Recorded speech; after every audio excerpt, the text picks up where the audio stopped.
नमस्कार, मैं प्रियांशु कुमार। इस वीडियो में हम लोग यह चैप्टर संस्कृत 10th क्लास का अलस कथा या तीसरे चैप्टर का भावार्थ कंप्लीट करेंगे। तो आइए आप बने रहिए हमारे साथ। इसके बाद आपको सब्जेक्टिव हो या ऑब्जेक्टिव हो, आप इजीली उससे सॉल्व कर पाएंगे।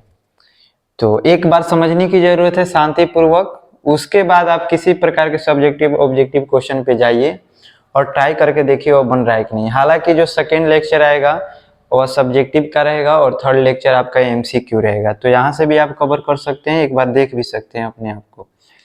इस पाठ का परिचय थोड़ा सा जान जाए आप। यह पाठ विद्यापति द्वारा लिखित पुस्तक पुरुष परीक्षा से संकलित है।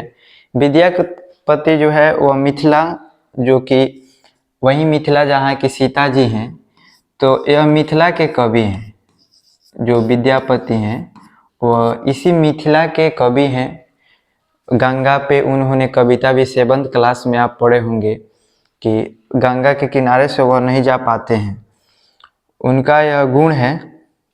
तो इन्हीं के द्वारा मिथिला के कवि तो है ही, मिथिला भाषा का साथ साथ उन्होंने संस्कृत में भी बहुत सारी रचनाएं की हैं और उसी में से एक रचना है जिसका नाम है पुरुष परीक्षा। उन्होंने पुरुष परीक्षा नामक ग्रंथ एक है, इसको लिखा है। यह जो अलस कथा है वह इसी पुस्तक से यह पाठ को लिया गया है। तो यह काफ़ी शानदार है। इसमें जो है इस अलस कथा पाठ में नीतियों के माध्यम से, कहानियों के माध्यम से मानव के गुणों दोषों और उसको कैसे ठीक किया जाए, इन सभी बातों पे इस पे चर्चा किया गया है। तो काफ़ी शानदार चैप्टर है, नॉलेज के ख्याल से भी और आपके एग्जाम के पर्पज से भी। तो थोड़ा सा हिंदी में जान जाइए। यह पाठ विद्यापति द्वारा लिखित पुस्तक पुरुष परीक्षा से संकलित है। शिक्षाप्रद लघु कथा है, यानी यह जो कथा आप सुनेंगे अलस कथा वह शिक्षाप्रद है और छोटा भी है। विद्यापति ने मैथिली, अवहट और संस्कृत तीनों भाषाओं में पुस्तकें लिखी थी। मुख्य परीक्षा धर्म, धन और काम से संबंधित कई मनोरंजक कहानियों पेश करती है। यह जो आपका चैप्टर है यह कई प्रकार से यह मनोरंजक भी है और कहानियों के माध्यम से आपको शिक्षा भी देती है। आलसी कहानी लोगों को आलस्य पर काबू पाने के लिए प्रोत्साहित करती है। इस कहानी में आलस्य पे कैसे काबू किया जाए, आलसियों पे, तो इसके लिए प्रोत्साहित करती है। इस पाठ में हमें संसार की विचित्र गतिविधियों से भी परिचित कराया जाता है। विचित्र का मतलब अलग अलग प्रकार की गतिविधियां। तो चलिए, आलस्य तो जानते ही हैं, किसी काम को करने में देरी करना या टालना, यह है आलस्य कहलाता है। या किसी और के ऊपर अपने काम को छोड़ना, उससे कराना, अपने खुद ना करना, काम ना करना, उसी को आलस्य कहते हैं। जैसे आप इस समय जाड़े के दिन में रजाई से बाहर नहीं निकल पाते होंगे मॉर्निंग के टाइम में, तो अभी एक प्रकार का आलस्य ही है। तो आगे बढ़े क्या? चलिए, तो हम लोग आगे बढ़ते हैं। अब यहाँ से आपका संस्कृत के साथ साथ यह चैप्टर स्टार्ट होता है और यहाँ से आप ध्यान से समझते चलेंगे। अयम पाठ विद्यापति कृतस्य कथा ग्रंथस्य पुरुष परीक्षा एति नामकस्य अंश विशेषो वर्तते। यह जो पाठ है विद्यापति कृतस्य, विद्यापति द्वारा रचित कथा ग्रंथस्य, मतलब यह एक कथा ग्रंथ जो यह है पुरुष परीक्षा, यह एक कथा का ग्रंथ है। इसमें विभिन्न प्रकार के कथाएं हैं। इसी पुरुष परीक्षा नामक ग्रंथ का यह अंश विशेष है। कौन? आपका यह चैप्टर अलस कथा। उसके बाद बोल रहे हैं पुरुष परीक्षा सरल संस्कृत भाषायां कथा रूपेण विभिन्ना मानव गुणानां महत्वं वर्णयति, दोषाणां च निराकरणां शिक्षा ददाति। पुरुष परीक्षा जो है वह सरल संस्कृत भाषा में है। कहेगा जटिल संस्कृत भाषा की सरल संस्कृत, तो सरल संस्कृत भाषा में है। कथा रूपेण, कथाओं के माध्यम से विभिन्न मानव के गुणों, मानव गुणा नाम यानी मानव के गुणों का महत्व का वर्णन करता है। पुरुष परीक्षा जो ग्रंथ है उसमें विभिन्न कथाओं के माध्यम से मानव के गुणों का वर्णन किया जाता है तथा उसके दोषों का भी वर्णन, तथा साथ साथ उन दोषों का निराकरण कैसे किया जाए, उन दोषों से पार कैसे पाया जाए, इसकी भी शिक्षा देता है। कौन? आपकी पुरुष परीक्षा ग्रंथ, जो कि किसके द्वारा रचित है? विद्यापति, इनको याद रखिएगा। विद्यापति द्वारा पुरुष परीक्षा ग्रंथ रचित है। क्वेश्चन है अलस कथा के रचनाकार कौन है, अलस कथा के राइटर कौन है, लेखक कौन है, तो कौन होंगे, विद्यापति। विद्यापति एक फेमस मैथिली कवि भी रहते हैं, साथ साथ उन्होंने संस्कृत भाषाओं में भी विभिन्न प्रकार की रचना की है। यह उनका गुण है, वह उनका क्वालिटी है। आगे चलते हैं हम। यह पाठ विद्यापति की कहानी पुस्तक, इसी का हिंदी वर्जन है। पुरुष परीक्षित एक अंश विशेष है। पुरुष परीक्षा सरल संस्कृत भाषा में कहानी के रूप में विभिन्न मानवीय गुणों का महत्व का वर्णन करती है और दोषों को दूर करने की शिक्षा देती है। तो इसी को आपने हिंदी वर्जन में सुना। नेक्स्ट स्लाइड में आगे देखिए। विद्यापति, यह अभी इंट्रोडक्शन है आपका। विद्यापति लोकप्रिय मैथिली कवि आसित। विद्यापति जो है वो मैथिली के एक लोकप्रिय कवि हैं। लोकप्रिय का मतलब फेमस, जैसे हिंदी के रामधारी सिंह दिनकर, उन्होंने कई रचनाएं की। रश्मि रथी जो कि उनकी रचनाओं में काफ़ी फेमस है। रेणुका, अलग अलग, सिंहासन करो कि सिंहासन खाली करो की जनता आती है, आपके 10th क्लास में ही यह चैप्टर उन्हीं के द्वारा रचित है। उस प्रकार विद्यापति जो है मैथिली के लोकप्रिय कवि हैं। कवि है नहीं, कवि थे, आसित का मतलब थे, अभी तो जिंदा नहीं है ना। अपिच बहुनाम, फिर भी वह बहुत प्रकार के संस्कृत ग्रंथानाम निर्मातापि विद्यापति रासित इति तस्य विशिष्टता संस्कृत विषयोपि प्रभुता अस्ति। लेकिन इसके बाद भी उन्होंने बहुत संस्कृत ग्रंथों का निर्माण किया। यह उनकी प्रतिभा है कि उन्होंने संस्कृत जैसे विषय, संस्कृत में भी उन्होंने अपनी प्रतिभा का प्रतिष्ठापन किया। उन्होंने बताया। प्रस्तुत पाठे आलस्य नामकस्य दोषस्य निरूपणम व्यंग्यात्मिका कथा प्रस्तुता विद्यापति। यह जो प्रस्तुत पाठ है आपका अलस कथा, यह आलस्य नामक दोष का वर्णन करता है एक व्यंग्यात्मक ढंग में। व्यंग्यात्मक का मतलब हंसी लगाने वाला। जैसे एक दर्शन है हमारे भारत में जिसका नाम है चरवाक। तो इस दर्शन का कहना है कि हम जो प्रत्यक्ष देखेंगे हम उसी पे विश्वास करेंगे।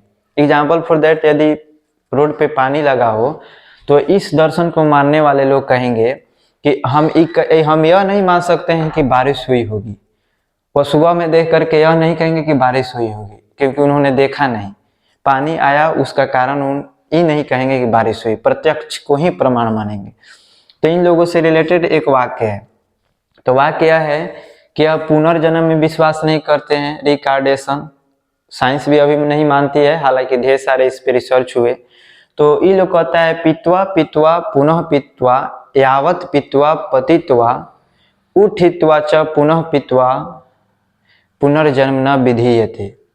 अर्थात हंसी के ख्याल में इनसे पे यह टिप्पणी किया गया है, क्योंकि इनके दर्शन में शामिल नहीं है। इनके आलोचकों ने ऐसा लिखा है कि पियो पियो और पुनः पियो जब तक कि तुम धरती पे गिर न जाओ, और उठित्वा और उठो और फिर पियो। रुपया नहीं हो तो किसी से उधार ले लो, फिर पियो। जब, क्योंकि यह पुनर्जन्म जो है, यह पुनर्जन्म मिलने वाला नहीं, मैंने फिर से जन्म। इनका मतलब सेंस था कि खुशी, आप खुश रहो, खुश रहो। अगर खुशी नहीं इस तरह मिल रही है तो दूसरे से उधार भी ले लो खुशी, क्योंकि पुनः जो जन्म है वह संभव नहीं है। तो इसी प्रकार व्यंग्यात्मक रूप से हंसी के मजाक से इस कथा का आपके समक्ष प्रस्तुत किया गया है विद्यापति द्वारा। नीतिकार आलस्यम रिपु रूपेण मन्यते।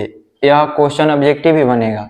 नीतिकार जो लोग होते हैं, नीतिकार का मतलब जो नैतिक बातों पे चर्चा करने वाले होते हैं। जैसे कहते हैं ना, असत्य की हमेशा विजय होती है, असत्य की नहीं।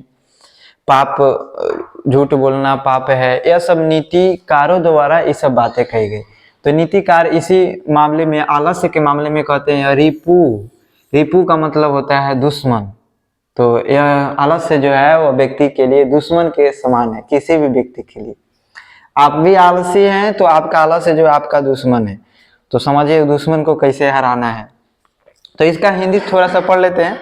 विद्यापति एक लोकप्रिय मैथिली कवि थे। इसके अलावा विद्यापति कई संस्कृत ग्रंथों के रचयिता भी थे।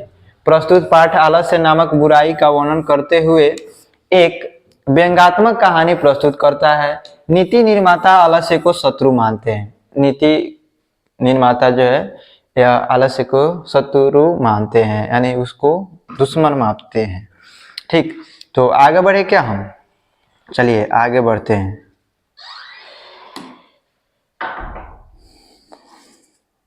नेक्स्ट स्लाइड की ओर चलते हैं। यहाँ पे देखेंगे, अब यहाँ से शायद आपका चैप्टर, शायद नहीं, यहाँ से आपका चैप्टर स्टार्ट हो रहा है। आप बुक हो तो अपने पास रखिए, हम हिंदी इसी से बतलाते चलेंगे, आप ध्यान से सुनिए, इसके बाद आपको कोई कंफ्यूजन नहीं होगा। मिथिला देशे वीरेश्वर नाम मंत्री आसित। मिथिला जहाँ के राजा जनक हुआ करते थे, जहाँ पे माता सीता का जन्म हुआ था, माता सीता, तो इसी मिथिला में एक मंत्री हुआ करते थे, राजा नहीं, इस बात को आप याद रखेंगे। मिथिला देश से वीरेश्वर नाम मंत्री, उस मंत्री का नाम क्या हुआ करता था? वीरेश्वर। स्वभावतः उदार दयालु च सर्वेषां दीनानाम अनाथानाम च नित्य भोजनम ददाति अंतरांतरे आलस्येभ्यो अन्नम वस्त्रम च ददाति यत।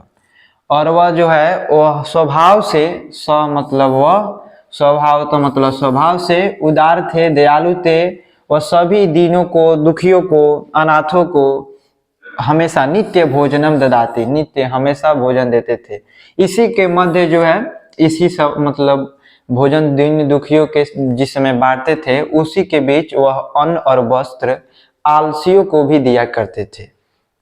देखिए कितने बड़े दानशील है कि वो आलसियों को भी भोजन दे रहे हैं, कि चलो तुम काम नहीं करोगे, मरो मत बिना भूखे तुम भी, तो आलसियों को भी भोजन दिया करते थे।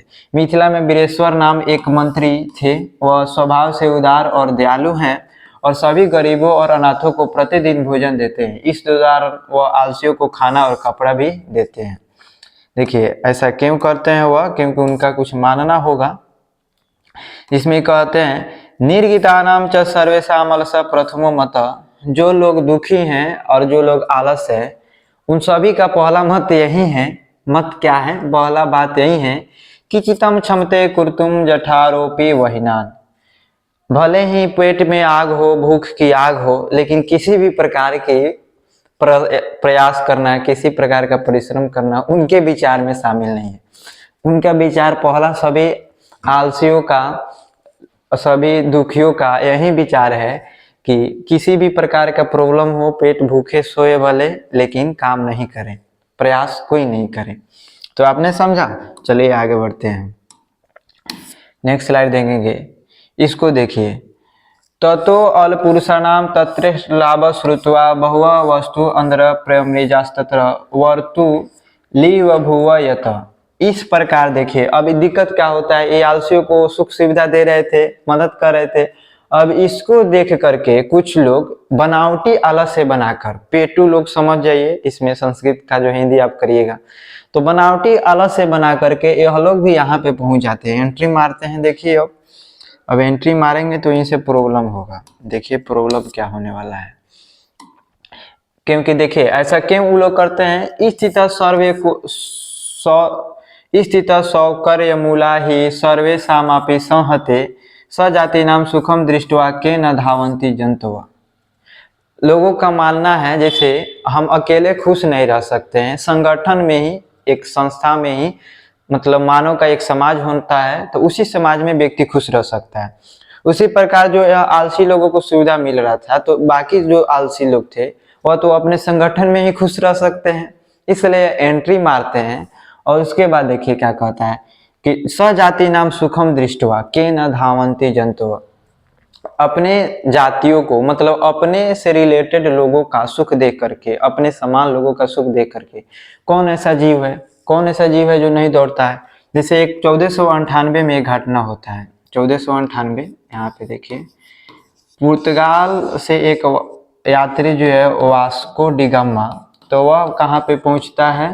वह पहुँचता है भारत, और यहाँ से वह जो सामान लेकर के जाता है वो यूरोप में उसे 26 गुना लाभ पर बेचता है, 26 गुना लाभ पर। अब यहाँ से वास्को डी गामा यानी पुर्तगाल के जो लोग थे वह हमेशा आना जाना अब उनका भारत से लगा रहता है। बाकी जो यूरोप के देश वाले लोग थे, जैसे जर्मनी, फ्रांस, ब्रिटेन, ऑस्ट्रिया, ये लोग जो है, हंगरी, तो ये लोग अरब लोगों से सामान खरीदते थे, जबकि पुर्तगाल 1498 ईस्वी में मेहनत करके ये लोग पहुंच जाते हैं भारत, और इससे अब डायरेक्ट ये लोग कम्युनिकेशन करते हैं समुद्र के माध्यम से। अब जब बाकी सारे देश को लोग देखते हैं कि ये सब तो बड़ी ग्रोथ कर रहा है, ये सब संपर्क बना लिया है, तो बाकी सब भी दौड़ना चालू करते हैं। तो आप सुने होंगे 1600 ईस्वी में यहाँ पे आता है इंग्लैंड आता है, 1664 में फ्रांस आता है, धीरे धीरे आते आते डच, वेनिस, कौन कौन लोग भी आते हैं। पूरे देश में पूरे विश्व में एक नई क्रांति आती है, उपनिवेशवाद, साम्राज्यवाद दोनों ही। तो इसी प्रकार यहाँ भी समझ सकते हैं, सजाति ना माने सिमिलर लोगों का सुख देख करके, अपने समान जाति का सुख देख के कौन नहीं दौड़ता है, सब दौड़ना चाहते हैं। तो दौड़ो सब कोई, सभी बिहार पुलिस में सब कोई दौड़ेगा। देखिए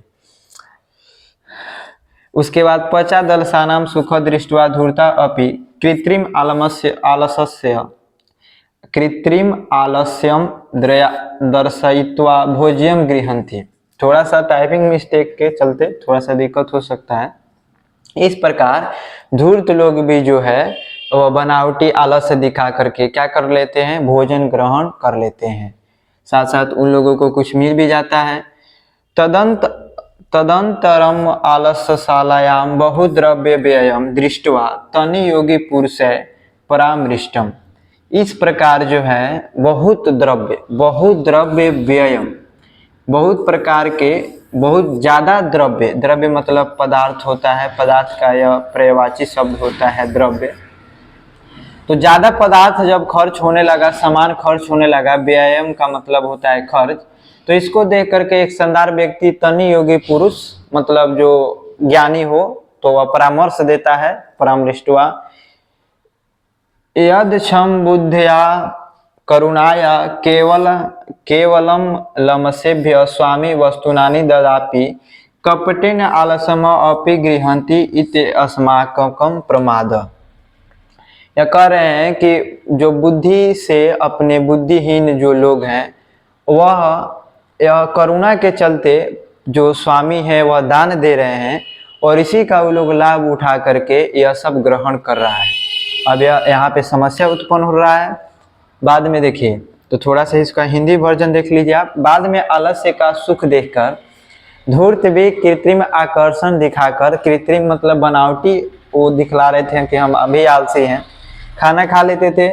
फिर यह देखकर कि थोड़ा सा यहाँ से हिंदी आपका चेंज हो जा रहा है, तो फिर यह देख करके कि वह आलसशाला जो है बना हुआ है आलसियों के लिए, उसमें खर्च जो है दिन प्रतिदिन बढ़ते जा रहा है।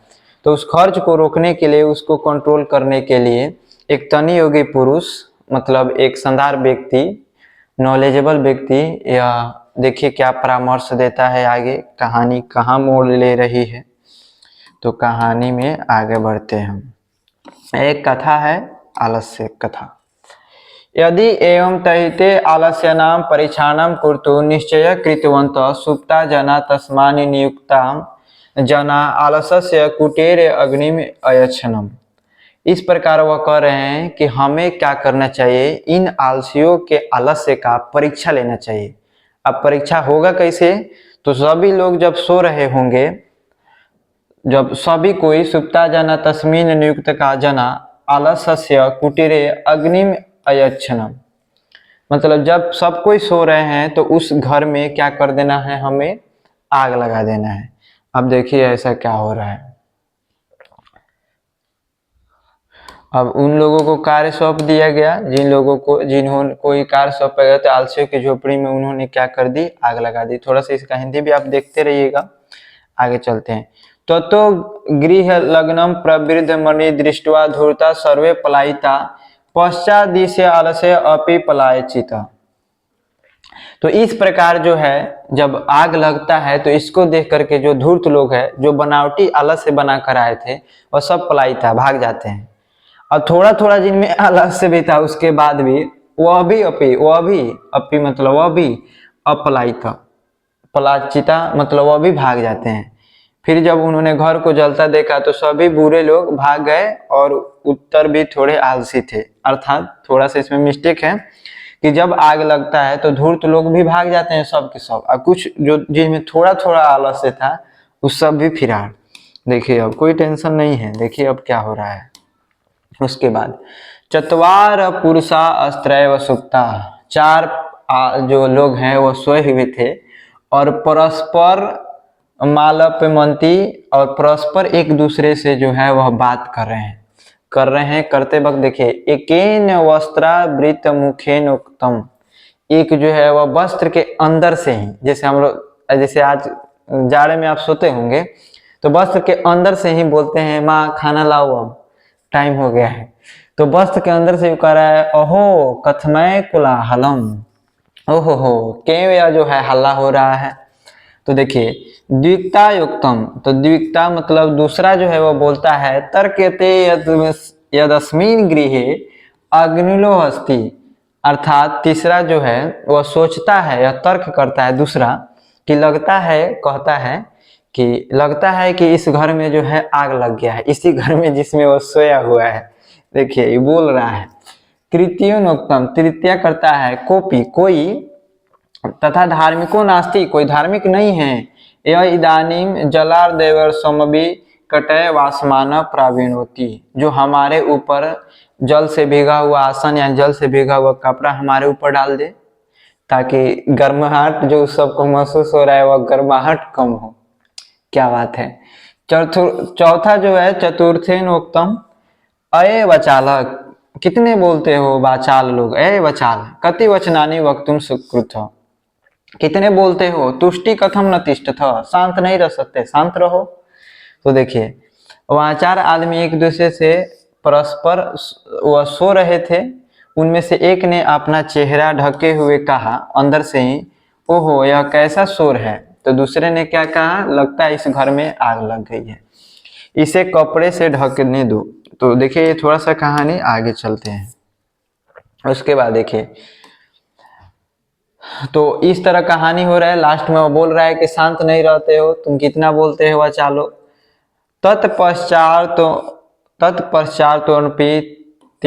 तेषा में वह परस्पर आलपाम श्रुत्वा वहीम च प्रवृद्ध में सामुपरि पतिस्प्यतम दृष्ट्वा नियोगी पुरुषय स्व भयेन चत्वारो अप्य पलाश केशवा वाकृष्य गृहीत्वा गृहाद वही कृता।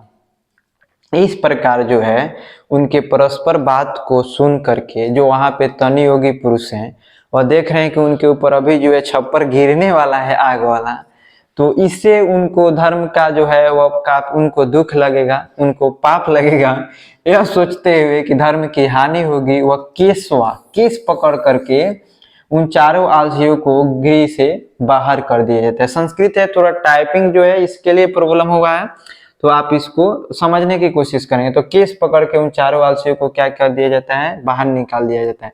पश्चात नलोकय तनि योगी भी पठितम, उसके बाद तनि योगी पुरुष जो है वो बोलते हैं। देखिए तनि योगी पुरुष के मुख से क्या बातें निकलती है, यह आपके लिए इम्पोर्टेंट है।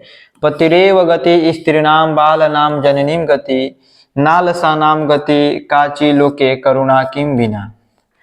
जिस प्रकार पत्नी का गति मतलब पति पत्नी के लिए सहायक होता है, मार्ग है, उसके लिए रास्ता है, जिस प्रकार बालनाम जननी माता जो है माँ वह बालकों की रक्षक है, बालकों के लिए सब कुछ है, उसी प्रकार जो आलसी लोग हैं उनके लिए करुणा किम, जो लोग करुणा के करने वाले हैं, दया करने वाले हैं, वही लोग उनके लिए ये है।